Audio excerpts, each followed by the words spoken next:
Halo bosku, selamat datang di channel Alur Cerita Donghua. Semoga kita semua dalam keadaan sehat walafiat dan berlimpah rezeki. Sebelumnya, Mimin ingin mengingatkan bahwa konten ini full spoiler. Tanpa basa-basi dan berlama-lama lagi, yuk selanjutnya langsung saja kita dengarkan kembali alur cerita kisah Lin Yun dari Donghua Ancient Supremacy. Oh ya, jangan lupa subscribe dan nyalakan loncengnya, agar tidak ketinggalan notifikasi video terbarunya. Bab 671 Aku adalah diriku sendiri. Lin Yun telah memaksa orang lain bertekuk lutut. Chen Xiong dikalahkan oleh satu pedang. Dia dikalahkan bahkan lebih cepat daripada Yang Peng Fei. Paling tidak, Yang Peng Fei dikalahkan setelah Lin Yun maju 3 langkah dan menggunakan telapak tangan. Ini mengejutkan semua orang. Bagaimanapun, Chen Xiong yakin bahwa dia akan menang.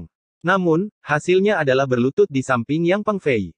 Semua orang memandang Lin Yun dengan kaget dan hati mereka bergetar saat merasakan aura pedang berdengung di udara. Mereka belum pernah melihat niat pedang yang begitu kuat sebelumnya. Sungguh menakutkan. Tidak heran Chen Xiong dikalahkan dengan satu serangan. Itu adalah niat pedang Xiantian dalam penguasaan penuh. Seseorang bisa bangga jika niat pedang Xiantian mereka berada pada penguasaan yang lebih besar. Tapi niat pedang Xiantian orang ini sebenarnya berada pada penguasaan penuh. Chen Xiong tidak kalah tanpa alasan. Keributan meledak di kota Tianling saat mereka melihat Lin Yun dengan cara baru. Qin Ziluo, Jin Ling, dan para jenius lainnya memandang Lin Yun dengan ekspresi yang tidak sedap dipandang dan serius. Chen Xiong dan Yang Peng Fei berlutut di tanah sangat mengejutkan sehingga setara dengan tamparan di wajah mereka. Ketika mereka mengingat kata-kata mereka sebelumnya, mereka menyadari kebodohan mereka. Lin Yun tidak tahu apa yang terbaik untuknya. Dia tidak tahu betapa luasnya langit itu. Lalu kenapa? Siapa yang bisa melakukan apapun padanya? Orang yang berbicara sebelumnya adalah para jenius dari berbagai kekuatan. Namun, di depan King Ruoyou, mereka seperti anjing saat mereka mencoba mendapatkan senyumnya. Karena mereka ingin menjadi anjing, mereka tidak bisa menyalahkan Lin Yun. Wajah Qin Ziluo, Jin Ling, dan Gu Yunluo terlihat jelek karena mereka ditempatkan dalam posisi yang sulit. Jika mereka menyerah mengejar masalah ini di sini, mereka akan dipermalukan. Itu bahkan lebih buruk karena King Ruoyou mendukung mereka. Melihat Lin Yun, mereka tahu bahwa dia tidak berniat melepaskan Yang Peng Fei dan Chen Xiong dengan mudah. Terlepas dari apakah itu untuk gengsi atau martabat mereka, mereka tidak bisa mundur. Saat mereka bertukar pandang, mereka menganggukkan kepala dengan cahaya dingin berkedip di mata mereka. Ayo pergi. Tanpa peringatan, ketiganya melonjak ke langit dan menerkam Lin Yun. Jelas, mereka tahu bahwa tidak mungkin bagi mereka untuk mengalahkan Lin Yun sendirian. Jadi mereka hanya bisa mengeroyok Lin Yun untuk membersihkan diri dari penghinaan mereka. Di bawah tekanan dari 3 tahap yin yang lebih rendah, retakan mulai muncul di pedang Xiantian di langit. Mengeroyok saya. Sampah yang mengeroyok pada akhirnya tetaplah sampah. Kerja sama kalian tidak akan mengubah apapun. Lin Yun memandang ketiganya dengan acuh tak acuh saat dia mengedarkan pedang tuannya. Aura yang mendominasi tiba-tiba meledak dari Lin Yun dan rasanya seperti dia berdiri di atas gunung yang tinggi. Tebasan pedang guntur tuan. Langit mulai menjadi gelap dengan awan dan petir yang berjatuhan di langit. Ketika Lin Yun mengayunkan pedangnya, dia melepaskan kilatan petir yang menyilaukan yang diberdayakan oleh niat pedang Xiantian dengan penguasaan penuh. Pada detik ini, sekelilingnya menjadi pucat dibandingkan dengan pedang Lin Yun. Dengan serangan ini, pedangnya terukir dalam di benak semua orang. Pedangnya seperti sambaran petir yang sangat cepat. Dalam sekejap mata, Lin Yun telah melepaskan 18 petir. Di masa lalu, Lin Yun hampir tidak bisa menggunakannya sekali sebelum kehabisan energi asalnya. Sebagian alasannya juga karena fisiknya tidak kuat. Tapi dia mengembangkan 9 transformasi naga biru, jadi dia bisa melepaskan 18 pedang sekarang. Dia bisa mengalahkan seorang ahli tingkat yin yang biasa yang lebih rendah dengan satu pedang, belum lagi dia bisa melepaskan 18 pedang sekarang. Setelah seluruh area diselimuti oleh aura dominan Lin Yun, tanah mulai bergetar dan banyak kultivator dapat merasakan organ dalam mereka berputar. Sebelum Qin Ling, Qin Ziluo, dan Gu Yunluo bisa mendekati Lin Yun, mereka masing-masing terkena 6 pedang. Darah berceceran di mana-mana saat mereka berteriak. Detik berikutnya, mereka dipenuhi dengan luka pedang dan jatuh ke tanah. Darah mereka telah mewarnai ubin putih di lantai menjadi merah. Melihat pemandangan ini, semua orang menjadi pucat. Cukup. Raungan gemuruh bergema bersama dengan aura membunuh yang deras saat semua orang bisa merasakan tekanan besar yang datang dari suara ini. Seberapa menakutkannya orang ini melepaskan tekanan seperti itu dengan raungan sederhana. Ketika semua orang menoleh untuk melihat sumber suara itu, mereka menemukan Xiang Tianhe yang berada di peringkat 48 di peringkat dalam. Dia berdiri di samping King Ruoyou dengan wajah gelap. Apakah dia akhirnya akan bergerak? Lagi pula, tidak ada seorang pun di sini yang memiliki harapan untuk menekan Lin Yun selain dia. Ini membuat semua orang menandatangani dengan lega. Beruntung Xiang Tianhe ada di sini atau kota Tianling akan dipermalukan secara menyeluruh oleh Lin Yun hari ini. Xiang Tianhe mengulurkan tombak panjang sambil berbicara dengan acuh tak acuh, begitu brutal di usia yang begitu muda. Bahkan jika Putri Ruoyou melarang saya hari ini, saya masih harus memberi Anda pelajaran. Saat Xiang Tianhe mengeluarkan raungan, aura emas berkumpul di tombaknya. Ketika semua orang merasakan aura itu, mereka menarik napas dalam-dalam. Xiang Tianhe benar-benar layak menjadi seorang jenius di peringkat dalam. Dari tombaknya saja, mereka bisa melihat betapa besar perbedaan kekuatan mereka. Lin Yun memasang ekspresi serius karena dia tidak berani ceroboh. Seni pedang sinar debu di mana bunga-bunga bermekaran. Aura pedang yang deras meledak dari pedang Lin Yun saat berbenturan dengan tombak Xiang Tianhe. Dia berhasil memblokirnya. Semua orang terkejut dengan fakta bahwa Lin Yun bisa menahan pedang Xiang Tianhe. Mata Xiang Tianhe bersinar dengan kejam sebelum dia menikam pedangnya sekali lagi. Dari mana saya berasal? Tapi Lin Yun memilih untuk menghadapi Xiang Tianhe secara langsung dan memblokir tombaknya. Hal ini membuat Xiang Tianhe semakin marah saat dia mengacungkan tombaknya sekali lagi untuk mencabik-cabik Lin Yun. Gunung dan danau yang tak berujung. Dedaunan dan angin yang renyah. Lin Yun mengacungkan pedangnya dengan tenang saat dia memblokir semua serangan Xiang Tianhe. Dalam sekejap mata, kedua pihak telah bertukar 3 serangan. Penonton terkejut melihat bahwa mereka sebenarnya seimbang. Mati. 3 gerakan kemudian, Xiang Tianhe memutar tombak di tangannya dan mengayunkannya dengan cepat, mengeluarkan suara gemuruh saat tombak itu terbang ke arah Lin Yun. Tapi Lin Yun menghadapi serangan Xiang Tianhe secara langsung dengan pedangnya yang diberdayakan oleh niat pedang Xian Tian, menusuk ke arah tengah alis Xiang Tianhe. Serangan mereka berdua sangat ganas saat mereka mendorong teknik gerakan mereka sampai batasnya. Ketika mereka berpapasan satu sama lain, Xiang Tianhe memanfaatkan keunggulannya dalam kultivasi dan melemparkan telapak tangannya ke bawah. Saat rambut Lin Yun berkibar tertiup angin, dia menghadapi telapak tangan Xiang Tianhe dengan kitab suci angin besar. Ketika kedua telapak tangan saling bertabrakan, itu menyebabkan ledakan besar saat keduanya mendarat di tanah beberapa ratus meter dari satu sama lain. Lin Yun mengulurkan tangan untuk menamparkan tanah untuk menstabilkan sosoknya. Menyeka darah dari sudut bibirnya, dia tersenyum, seorang jenius di peringkat dalam. Itu tidak terlalu mengesankan. Wajah Xiang Tianhe berubah saat auranya melonjak dengan keras di dalam tubuhnya. Meskipun dia tidak terluka, bentrokan itu tidak terasa hebat baginya. Saat dia melihat ke arah Lin Yun, dia bertanya, "Siapa kamu?" Tidak hanya Xiang Tianhe, tapi semua orang yang hadir juga meragukan asal-usul Lin Yun. Saat pakaian dan rambut Lin Yun berkibar tertiup angin, dia berkata, "Saya adalah saya. Aku adalah bunga pemakaman dari Paviliun Pedang Lingqiao Kekaisaran Qin yang Agung, Lin Yun." Bab 672 Cintaku, tak ternilai. Jawaban Lin Yun masih sama seperti sebelumnya. Dia berasal dari Paviliun Pedang Lingqiao dari Kekaisaran Qin yang Agung. Namun kali ini, ada tambahan gelar, pemakaman bunga. Tapi ini membuat semua orang semakin ragu. Seorang jenius yang mengalahkan begitu banyak jenius di kota Tianling berasal dari Kekaisaran Qin Besar. Kekaisaran Qin Besar memiliki ketenaran di domain selatan kuno, tetapi itu adalah tempat yang tidak penting yang dapat diabaikan di mata semua orang. Orang harus tahu bahwa para jenius di kota Tianling bahkan tidak menempatkan para jenius di kota-kota prefektur lain di mata mereka, apalagi Kekaisaran Qin Besar. Tapi pemuda yang berasal dari Kekaisaran Qin Besar inilah yang mengalahkan para jenius kota Tianling. Bahkan Xiang Tianhe, seorang jenius yang mengerikan di peringkat dalam, seimbang dengannya. Faktanya, dia hanya mendapatkan sedikit keuntungan dengan telapak tangan terakhirnya. Xiang Tianhe tidak bisa menerima hasil ini, begitu juga orang lain. Seorang jenius di peringkat dalam tidak bisa menekan seseorang dari Kekaisaran Qin Besar. Tidak peduli bagaimana Anda melihatnya, sepertinya dia bukan dari Kekaisaran Qin Besar.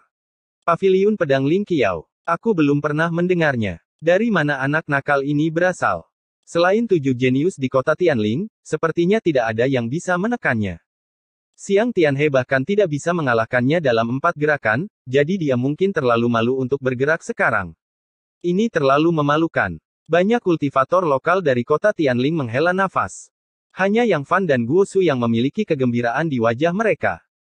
Meskipun mereka tahu bahwa Lin Yun tidak mengungkapkan kekuatan aslinya saat itu dalam pertemuan tersebut, mereka tidak pernah menyangka bahwa Lin Yun benar-benar bisa menghadapi seorang jenius di peringkat dalam. Bos Luo, apakah Anda yang bertanggung jawab atas pelelangan ini atau berbagai klan di kota Tianling dan King Ruoyou? Ini menjengkelkan. Bukankah seharusnya aku memiliki batu ilahi Xiao sekarang? Saya butuh jawaban. Jika lelang ini hanya menjadi bahan tertawaan, aku bisa menyerah pada batu ilahi Xiao, kata Lin Yun. Dia mulai kesal karena orang-orang ini tidak melanggar batas dan tidak ada dari mereka yang membayar 800.000 batu giok spiritual kelas 3 untuk melawannya. Luo Yu mengelus jenggotnya dan tersenyum, hehe, bukan aku yang bertanggung jawab, juga bukan Putri Ruoyou. Aturan yang bertanggung jawab. Saat Luo Yu menyebutkan aturan, wajahnya menjadi gelap saat dia mencibir, saya yakin mereka yang melompat keluar akan menebus harga karena melanggar batas. Adapun batu ilahi Xiao, secara alami itu milikmu karena tidak ada yang bisa mengalahkanmu.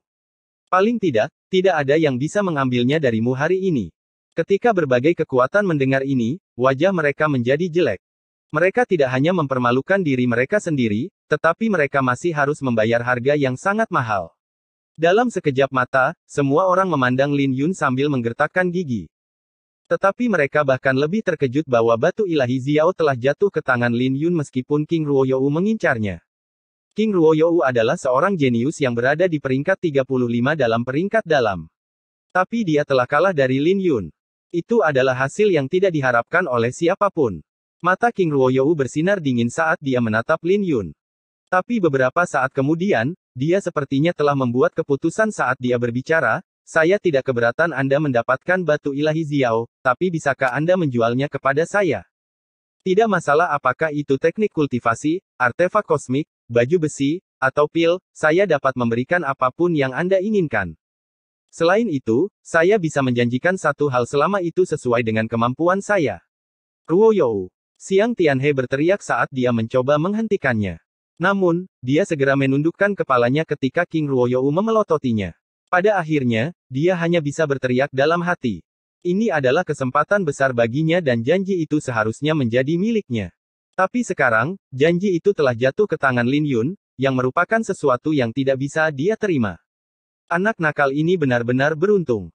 Putri Ruoyou benar-benar bersedia menggunakan bantuan dengan imbalan batu ilahi Xiao. Jika saya berada di posisinya, saya pasti akan meminta Putri Ruoyou untuk makan bersama di paviliun. Bahkan 3 raja dan 7 elit tidak bisa mendapatkan janji dari Putri Ruoyou. Tapi dia sebenarnya bersedia memberikan janji pada Lin Yun. Jika berita tentang ini tersebar. Cek cek cek. Semua orang menatap Lin Yun dengan iri. Lin Yun terkejut saat dia mengangkat kepalanya untuk melihat King Ruoyou. Meskipun dia telah mencoba yang terbaik untuk menyembunyikan dirinya, dia masih bisa mendeteksi jejak kebencian dalam ekspresinya. Selain itu, menilai dari ekspresinya yang menyendiri, dia mungkin mengira dia membuat konsesi yang sangat besar. Menarik. Dalam pertemuan pertama mereka, dia jelas ingin merekrut Lin Yun ke dalam Gua Langit Ziyue, tapi dia sangat sombong sehingga dia ingin Lin Yun memohon padanya. Sekarang, dia bahkan tidak menundukkan kepalanya, tetapi hanya menyatakan bahwa dia akan memberi Lin Yun satu janji. Dia pasti terlalu naif untuk berpikir bahwa Lin Yun akan menyerahkan batu ilahi Xiao seperti orang jenius lainnya. Sial baginya, Lin Yun sangat memanfaatkannya. Maaf, tapi saya menolak. Lin Yun menolak tanpa ragu-ragu, membuat semua orang terkejut. Jarang sekali King Ruoyou menundukkan kepalanya, belum lagi dia telah meyakinkan dirinya sendiri dengan susah payah untuk menundukkan kepalanya kepada Lin Yun. Namun pada akhirnya, dia ditolak. King Ruoyou diberkati dengan kecantikan dan bakat. Tidak pernah ada orang yang bisa menolaknya dengan tegas. Xiang Tianhe melebarkan mulutnya saat dia menatap Lin Yun dengan tidak percaya. Lin Yun benar-benar menolak janji King Ruoyou. Apakah dia memiliki sekrup yang longgar dalam pikirannya?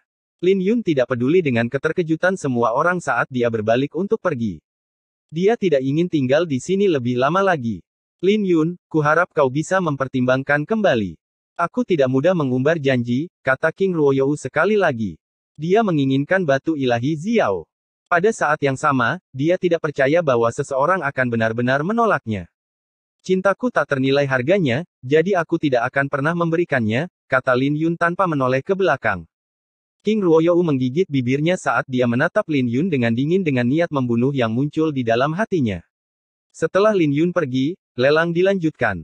Tapi suasananya mereda karena semua orang masih mendiskusikan apa yang baru saja terjadi. Apa yang terjadi hari ini pasti akan menyebar ke seluruh kota Tianling dan nama pemakaman bunga Lin Yun akan menjadi terkenal. Bagaimanapun juga, dia membuat Yang Peng Fei dan Chen Xiong berlutut di hadapannya.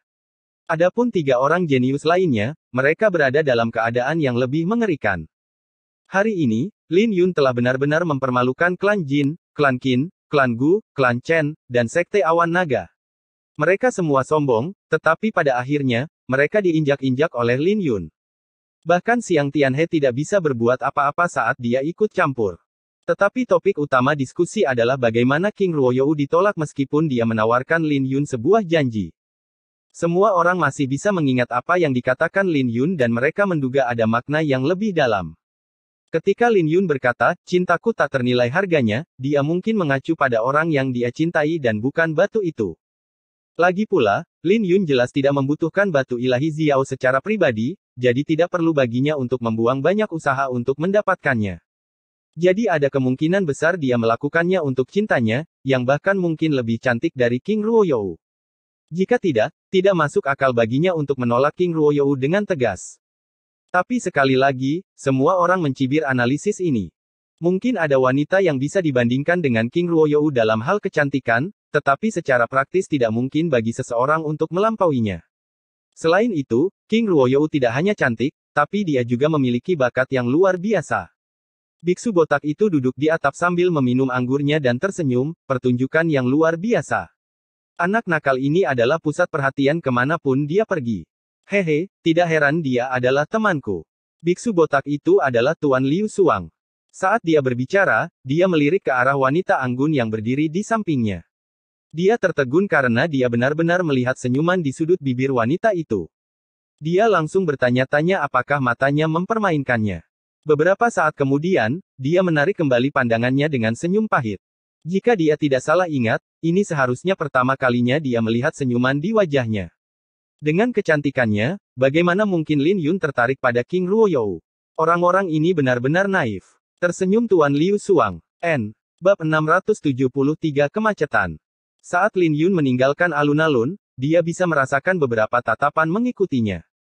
Para ahli memiliki indera yang tajam, sehingga mereka bisa merasakan niat membunuh dari orang lain. Indera dari mereka yang memahami maksud pedang memiliki indera yang lebih tajam. Sepertinya dia tidak akan bisa turun dengan mudah. Selain itu, masih ada pandangan aneh yang menarik perhatian Lin Yun. Ketika Lin Yun mengarahkan pandangannya ke atas, dia bisa melihat sebuah bayangan berdiri di atas atap. Lin Yun jatuh ke dalam pemikiran yang dalam, tapi dia segera berhenti memikirkannya. Sepertinya kota Tianling dipenuhi dengan harimau yang berjongkok dan naga yang tersembunyi. Wajar jika para ahli akan memperhatikannya. Dia tidak bisa melihat siapa sosok itu, jadi dia hanya bisa menghibur dirinya sendiri dengan cara ini. Berjalan melalui jalan setapak di kota, Lin Yun memanggil Lil Red dan kembali ke kediamannya. Bahkan di antara kerumunan, Lil Red menunjukkan kelincahan yang mengejutkan dan mengusir mereka yang membuntuti Lin Yun. Kemudian lagi, hanya masalah waktu sebelum berbagai kekuatan menemukan kediamannya. Tapi Lin Yun tidak terlalu memikirkannya. Dia hanya bisa menghadapi apapun yang menghadangnya. Dengan cambuk Raja Guntur Api Ungu dan Lil Red, dia bisa pergi kapan saja dia mau. Paling-paling, itu hanya akan sedikit merepotkan. Setelah kembali ke kediamannya, Lin Yun minum seteguk teh sebelum dia mulai berkultivasi di samping danau spiritual. Dia selalu seperti ini karena dia jarang membuang-buang waktu. Dengan lembut menepuk-nepuk kantong interspasialnya, dia mengambil sebuah kotak yang berat. Ketika dia membukanya, ada 10 kilatan petir yang terang. Di bawah cahaya ini, danau menyala dengan warna-warna cerah. Melihat 5 kristal petir akut, mata Lin Yun berbinar dengan kegembiraan. Harga 5 kristal petir akut ini tidak kalah dengan inti binatang elang iblis petir perak, tapi kualitasnya lebih baik. Lebih jauh lagi, ada 10 di antaranya. Paling tidak, dia harus khawatir tidak memiliki sumber daya untuk mengolah 9 transformasi naga biru dalam jangka waktu tertentu. Ngomong-ngomong, jumlah sumber daya yang dibutuhkan untuk 9 transformasi naga biru benar-benar menakutkan. Untuk mencapai tahap ketiga, dia telah memurnikan tetesan darah naga biru, inti binatang iblis tuannya, dan manik Xuan Lei. Tapi untungnya, teknik ini membawa transformasi menyeluruh pada tubuh fisiknya. Jalan seorang pendekar pedang adalah jalan yang tidak bisa kembali, seperti bagaimana pedang lebih suka mematahkan daripada membungkuk. Tanpa fisik yang kuat, tidak mungkin bisa melepaskan teknik pedang yang begitu menakutkan. Sebagai contoh, dia bisa melepaskan 18 tebasan petir dengan satu pikiran sekarang, yang tidak terbayangkan di masa lalu. Mari kita lihat apakah aku bisa mencapai tahap keempat. Mengambil kristal petir 5 akut, Lin Yun duduk di tanah dan mulai menyempurnakannya. Lelang berakhir dengan cepat dan semua jenius yang menghadiri lelang hadir di kediaman Xiang Tianhe. Apakah kalian sudah selesai menyelidiki? Chen Xiong bertanya kepada pelayannya dengan ekspresi muram. Pelayannya menangkupkan kedua tangannya, anak nakal itu memiliki kuda naga darah yang mengguncang kami. Kami harus menghabiskan banyak usaha untuk mencari tahu lokasinya. Dia masih di kota. Mata Chen Xiong bersama dengan para jenius lainnya dari berbagai pasukan berbinar. Kota Tianling adalah wilayah mereka, jadi Lin Yun hanya merayu kematian untuk tetap tinggal di kota setelah pelelangan. Ya, dia ada di kediaman akuatik jatuh, jawab pelayan Chen Xiong. Saat dia mengatakan itu, wajah Chen Xiong dan para jenius lainnya berubah. Bahkan Xiang Tianhe sempat mengerutkan kening saat mendengarnya. Kediaman akuatik yang jatuh bukan hanya sebuah halaman individu. Setiap halaman memiliki danau spiritual tingkat tinggi bersama dengan susunan spiritual. Jadi siapapun yang mencoba untuk mengganggu hanya akan berakhir dengan kematian. Tetapi bahkan tanpa banyak batasan, tidak ada yang berani masuk karena pemilik kediaman akuatik jatuh bukanlah orang yang bisa mereka lukai. Anak nakal itu benar-benar kaya, kata Qin Ziluo. Dia menerima 6 tebasan petir dan dia hanya hidup karena dia memiliki baju besi bagian dalam yang kuat yang melindunginya. Namun, Qin Ziluo masih terluka parah dan wajahnya pucat bahkan setelah dia mengambil pil untuk mengatasi lukanya. Mata Chen Xiong bersinar dingin sejenak sebelum dia berkata, mari kita kirim seseorang untuk berjaga-jaga untuk saat ini dan siapkan artefak rahasia untuk menjebaknya saat dia muncul. Selama kita tidak membunuhnya langsung di luar kediaman, pemilik kediaman akuatik jatuh tidak akan peduli. Memikirkan tentang pemilik kediaman akuatik yang jatuh, bahkan Chen Xiong tidak bisa menahan perasaan takut. Ada desas-desus bahwa pemiliknya adalah sosok menakutkan yang bahkan ditakuti oleh Gua Langit Ziyue. Inilah sebabnya mengapa tidak ada yang berani membunuh salah satu tamunya di dalam wilayah kediaman akuatik jatuh. Apakah kita harus memberi tahu para tetua klan kita? Tanya Qin Ziluo. Jika hari ini lebih awal, dia pasti tidak akan mengatakan hal seperti itu.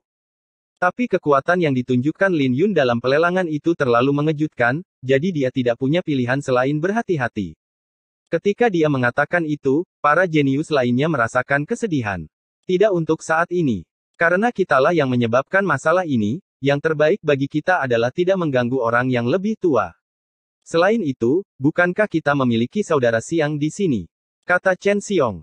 Tidak hanya mempermalukan diri mereka sendiri, tetapi jumlah batu giok spiritual yang sangat banyak akan membuat mereka tidak dapat mengangkat kepala di klan mereka.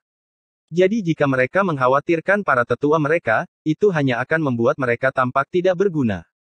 Inilah sebabnya mengapa mereka tidak ingin mengambil langkah itu kecuali benar-benar diperlukan.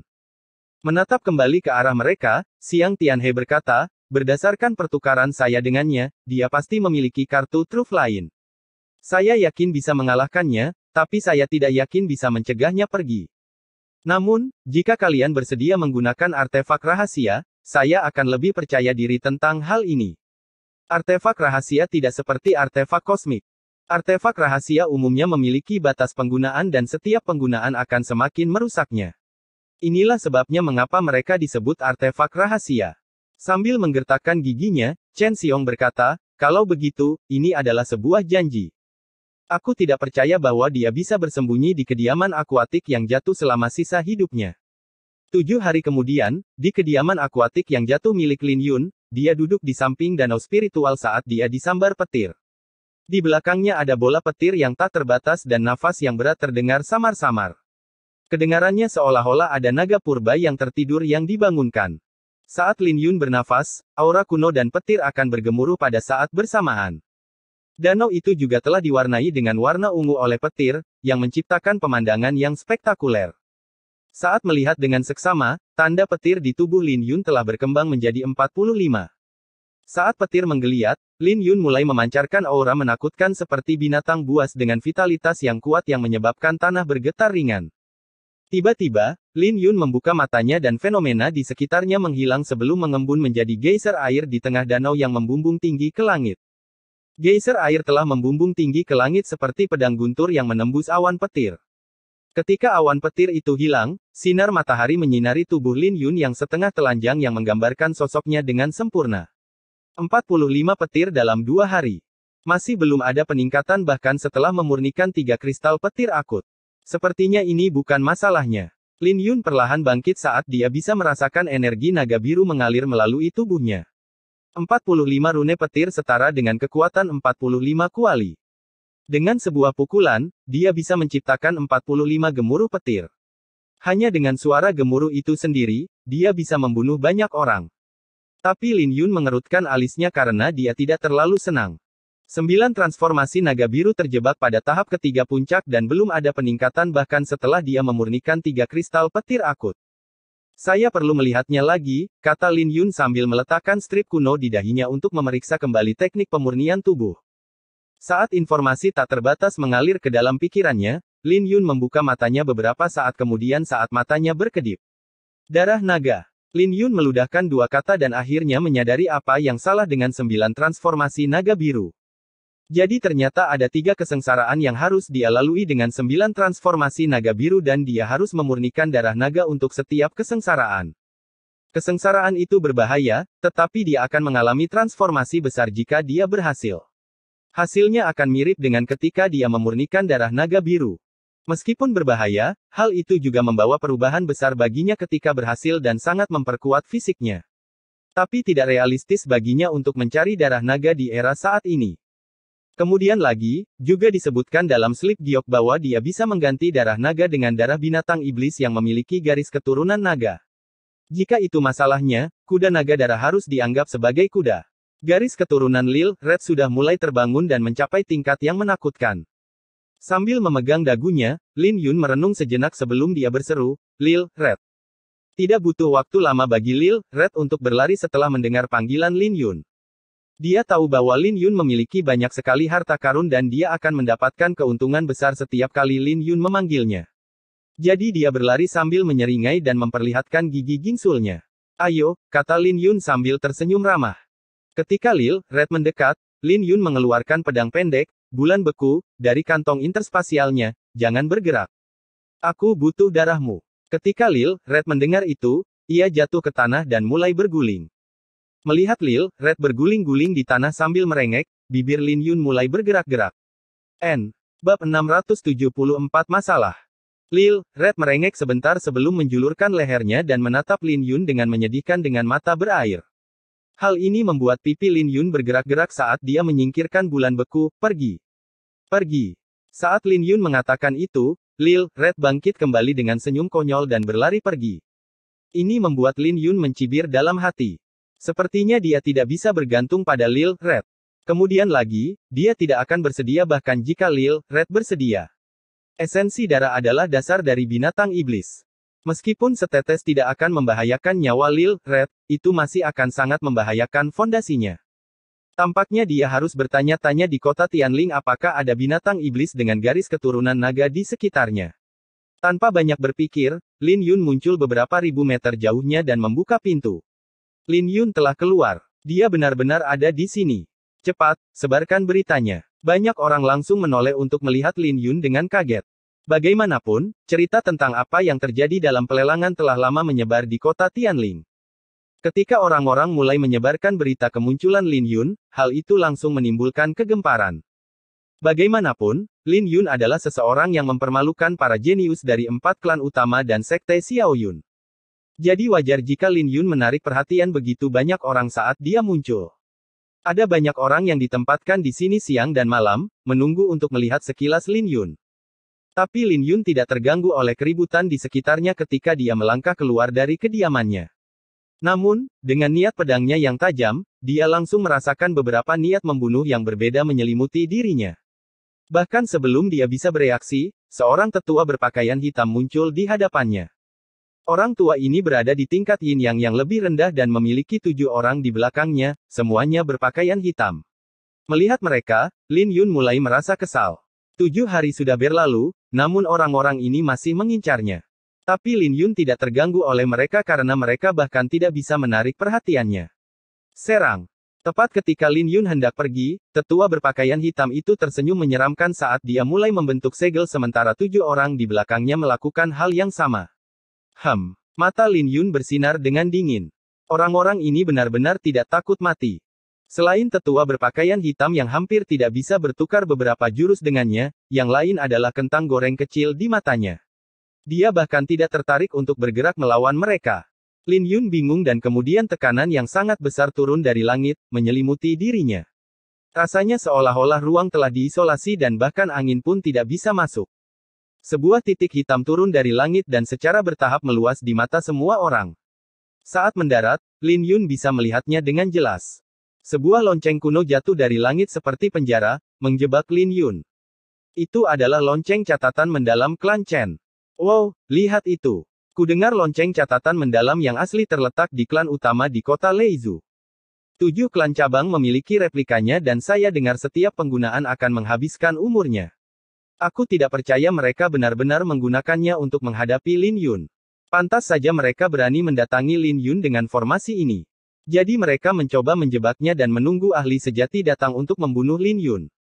Lin Yun seharusnya tidak keluar. Ini akan menjadi hal yang mengerikan baginya begitu dia terjebak.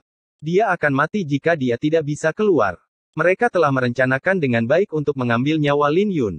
Saat lonceng itu muncul, itu langsung dikenali oleh banyak orang sebagai salah satu artefak rahasia klan Chen. Jadi itu langsung menimbulkan keributan. Bagaimanapun, Lin Yun telah mempermalukan para jenius dari berbagai klan. Jika tidak, mengapa lagi mereka mau menggunakan artefak rahasia? Lagi pula, ada batasan berapa kali itu bisa digunakan. Hanya dalam satu saat, lonceng catatan mendalam turun dan menyelimuti Lin Yun seperti gunung. Sekarang, Lin Yun mengalami kesulitan untuk bergerak karena udara pun tersegel. Kamu ingin bergerak di dalam lonceng catatan mendalam. Betapa naifnya. Orang tua itu mencibir. Tapi saat dia selesai berbicara, raungan naga bergema dari tubuh Lin Yun saat retakan hitam mulai muncul di udara. Saat lonceng hampir menyelesaikan selubungnya pada Lin Yun, dia melemparkan tinjunya saat suara dengungan keras bergema dari lonceng catatan mendalam. Di bawah gelombang suara, paviliun di sekitarnya mulai bergetar dan retakan bahkan mulai muncul di beberapa di antaranya. Adapun 7 pria berpakaian hitam dan pria tua itu, mereka mengeluarkan erangan saat wajah mereka menjadi pucat. Tekan dia. Orang tua itu meraung saat lonceng nada mendalam yang terlempar turun sekali lagi dengan lebih ganas. Gelombang suara keras dipancarkan dari lonceng catatan mendalam, membuat para kultivator di sekitarnya merasa pusing dan organ dalam mereka tidak nyaman. Lagi, mata Lin Yun bersinar dingin saat 45 petir mulai bergerak. 9 transformasi naga biru triform. Ketika Lin Yun mengepalkan tinjunya, 45 petir bergemuruh seperti gelombang pasang saat mereka melonjak keluar dan menghancurkan gelombang suara dari bel. Hancurkan. Sosok biru membumbung tinggi di langit dan meninju lonceng nada mendalam. Lonceng nada mendalam tiba-tiba meledak menjadi pecahan-pecahan yang tak terhitung jumlahnya. Semua paviliun dalam radius 10 mil mulai runtuh. Bersamaan dengan kehancuran lonceng catatan mendalam, tetua berpakaian hitam dan anak buahnya memuntahkan darah dan wajah mereka menjadi seputih kertas. Astaga! Lonceng catatan mendalam hancur. Bagaimana ini mungkin? Dia menghancurkannya dengan satu pukulan. Dia seperti binatang purba. Semua orang terkejut dengan adegan ini. Mundur. Tetua berpakaian hitam dan anak buahnya berbalik dengan panik dan mulai berlari menyelamatkan diri. Kalian pikir kalian bisa melarikan diri? Mata Lin Yun bersinar dingin saat pesawat kilat mendalam terbang keluar, diberdayakan oleh niat pedang siantiannya dengan penguasaan penuh. Detik berikutnya, darah berceceran saat 8 mayat yang dipenggal jatuh ke tanah dan mewarnai tanah menjadi merah. Melambaikan tangannya dan memanggil kembali Profound Lightning Shuttle, wajah Lin Yun sangat dingin.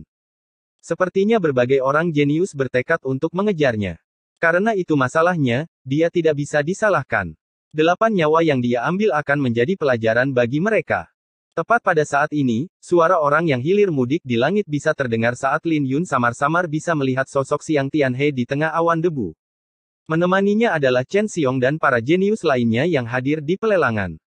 Saat mata Lin Yun berkedip, dia berkelebat dan kembali ke halaman. Sialan. Chen Xiong mengutuk ketika dia melihat 8 mayat tergeletak di tanah. Dia bahkan lebih marah karena lonceng catatan mendalam yang dia dapatkan dengan susah payah telah hancur. Sepertinya 5 kristal petir aku telah meningkatkan kekuatannya dengan pesat, kata Xiang Tianhe. Wajah para jenius lainnya menjadi jelek karena peningkatan Lin Yun terlalu menakutkan.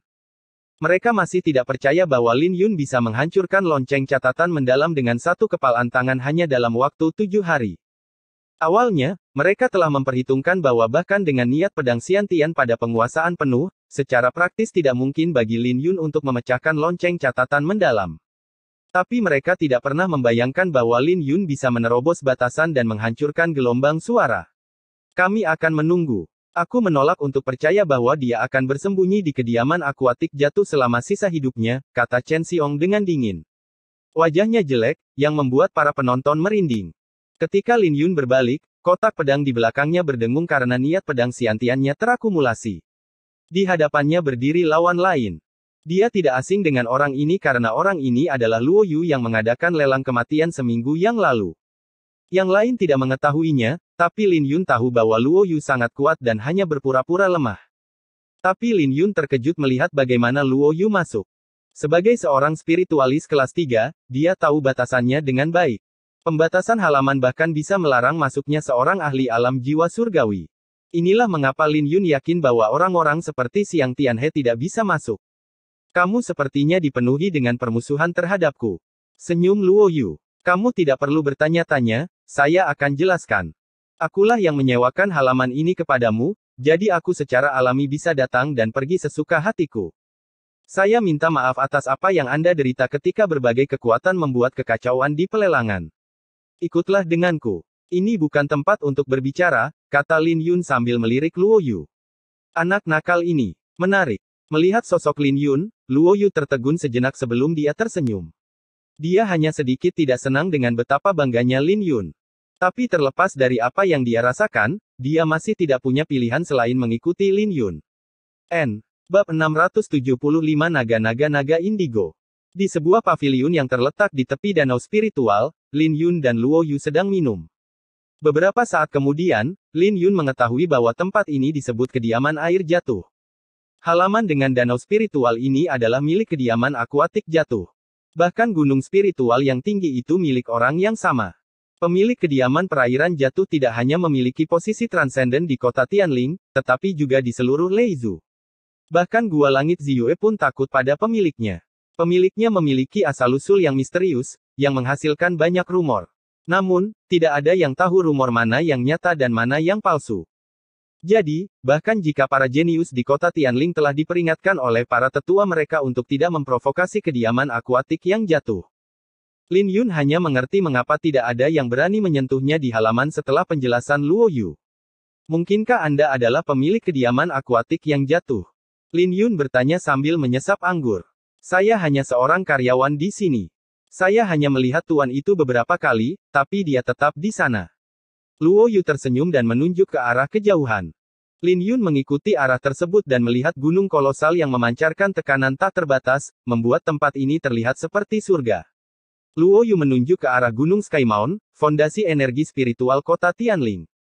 Dikatakan bahwa bertahun-tahun yang lalu, sebelum Sekte Pedang dihancurkan, ini adalah salah satu dari 7 gunung spiritual Sekte Pedang.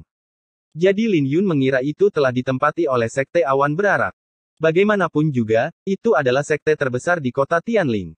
Tapi dia tidak pernah membayangkan bahwa seluruh gunung itu sebenarnya ditempati oleh satu orang. Memikirkannya lagi, orang ini agak misterius karena dia belum pernah mendengar tentang orang ini sebelumnya. Menempatkan cangkir ke bawah, Luo Yu tersenyum, saya di sini untuk meminta maaf dengan tulus. Minta maaf. Apa yang kamu lakukan salah? Lin Yun memandang Luo Yu dengan senyum ceria. Bagaimanapun, menurut aturan lelang, tidak ada yang bisa bergerak melawan Lin Yun tanpa membayar batu giok spiritual. Faktanya, Luo Yu benar-benar mampu menghentikan mereka.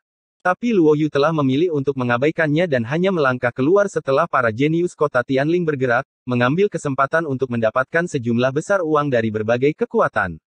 Luo Yu menyipitkan matanya karena Lin Yun telah melihat rencananya sepenuhnya. Dia tahu bahwa Lin Yun tidak senang dengannya. Beberapa lama kemudian, dia tersenyum, bagaimana kalau begini, kita bicara secara terbuka. Aku memang salah, tapi kuharap kau bisa mengerti. Sekarang kamu sedang dalam masalah, aku mungkin bisa membantumu. Mengenai alasannya, saya yakin Anda bisa menebak alasannya. Perjamuan drakonik akan dimulai dalam 6 bulan. Kau mungkin lebih lemah dari 7 orang jenius di kota Tianling sekarang, tapi siapa yang tahu apa yang akan terjadi dalam 6 bulan? Dia tidak berbohong karena dia benar-benar berubah pikiran tentang Lin Yun selama pelelangan. Dia sangat terkesan dengan bagaimana Lin Yun mampu mengeluarkan begitu banyak giok spiritual kelas 4 sekaligus sebanding dengan Xiang Tianhe. Selain itu, Lin Yun baru berusia 18 tahun ini. Tidak ada yang akan membantumu tanpa alasan, jadi Lin Yun hampir tidak bisa mempercayai Luo Yu. Memeriksa Lin Yun, Luo Yu tersenyum, hehe, orang-orang di luar itu mungkin tidak membuat orang yang lebih tua khawatir, tapi tetap saja tidak mudah bagimu untuk pergi. Tapi dengan bantuanku, setidaknya kamu bisa datang dan pergi di kota Tianling tanpa halangan apapun. Selain itu, aku tidak membutuhkan apapun darimu. Aku hanya ingin berteman denganmu. Anggap saja ini permintaan maafku atas apa yang terjadi saat pelelangan tadi. Saya ingin tahu apakah ada binatang iblis dengan garis keturunan naga di dekat kota Tianling, kata Lin Yun. Binatang iblis dengan garis keturunan naga. Luo Yu menatap Lin Yun dengan heran. Tapi setelah beberapa saat, dia tersenyum, tentu, beri aku waktu sebentar. Luo Yu mengeluarkan slip giok putih dan menutup matanya seolah-olah dia sedang mengirimkan beberapa informasi. Lin Yun menyadari bahwa ada cahaya redup yang datang dari slip giok, bersama dengan riak yang bergetar dengan fluktuasi yang aneh. Baiklah, kata Luo Yu. Tepat ketika Lin Yun merasa bingung, seekor elang kurus terbang melewati 15 menit kemudian dan sebuah perkamen jatuh ke atas meja. Ketika Luo Yu dengan hati-hati membukanya, Lin Yun menyadari bahwa itu adalah peta dengan beberapa titik hitam. Ini, Lin Yun terkejut. Ini adalah wilayah kota Tianling. Binatang iblis dengan garis keturunan naga telah ditandai di sini. Masih ada jejak lain dari binatang iblis dengan garis keturunan naga, tapi kami tidak dapat memastikan lokasinya. Adapun yang ditandai di peta, mereka sudah dikonfirmasi, senyum Luo Yu. Pegunungan awan kabut, elang iblis naga darah. Binatang iblis penguasa di tingkat yin yang lebih rendah. Gua api naga, harimau batu naga. Binatang iblis penguasa di tingkat yin yang lebih tinggi. Puncak batu pecah, serigala naga tulang emas. Binatang iblis penguasa di tingkat yin yang lebih tinggi. Lin Yun memeriksa peta itu dengan kekaguman di wajahnya. Dia harus mengakui bahwa Luo Yu benar-benar mampu karena dia mengumpulkan informasi ini dengan begitu cepat. Jika dia harus mencarinya sendiri, itu bisa memakan waktu lama. Kamu pasti terkejut. Kami profesional, begitu banyak orang jenius di kota Tianling yang bekerja sama dengan kami. Lagi pula, kecerdasan dari pasukan mereka saja tidak cukup, senyum Luo Yu. Mendengar kata-kata itu membuat Lin Yun semakin penasaran dengan pemilik Falling Aquatic Residence. Jika seorang karyawan sudah memiliki kemampuan sebesar ini, seberapa kuat pemiliknya? Tapi dia mendorong pertanyaan itu ke belakang pikirannya karena peta ini memecahkan dilemanya saat ini. Tunggu. Wajah Lin Yun tiba-tiba berubah dan bertanya, bahkan ada binatang iblis alam jiwa surgawi. Ada 2 tengkorak yang ditandai di peta. Kolam air hitam, ular naga iblis api darah. Binatang iblis alam jiwa surgawi yang sudah dewasa. Bukit api naga, naga indigo. Seekor binatang iblis alam jiwa surgawi yang sudah dewasa. Hati Lin Yun bergetar saat membaca informasi itu. Keberadaan semacam itu bukanlah yang bisa dia provokasi. Dia tahu bahwa binatang iblis itu memiliki asal-usul yang sangat besar hanya dari nama mereka, terutama karena mereka ditandai sebagai orang dewasa. Lil Red mungkin tampak kuat, tapi itu masih dalam masa pertumbuhan. Bahkan, ia baru saja mulai tumbuh. Tapi jika dia benar-benar bisa memurnikan esensi darah dari 2 binatang iblis ini, dia yakin itu akan membawa 9 transformasi naga birunya ke tahap keempat. Pada saat itu, bahkan 7 elit kota Tianling yang dibicarakan Luo Yu tidak akan bisa menekannya. Kurasa kau bermaksud memurnikan esensi darah binatang iblis ini. Tapi memurnikan esensi darah mereka tidak sama dengan memurnikan inti binatang. Garis keturunan binatang iblis ini tidak murni, jadi semakin kuat mereka, semakin menakutkan kehendak mereka, kata Luo Yu. Jika Anda ceroboh, itu mungkin mengubah karakter Anda secara drastis dan Anda bahkan mungkin menjadi bodoh.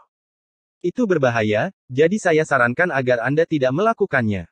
Binatang iblis alam jiwa surgawi dewasa sangat kuat. Bahkan jika itu memungkinkan kamu untuk menyerang sesukamu, kamu mungkin tidak bisa membunuhnya.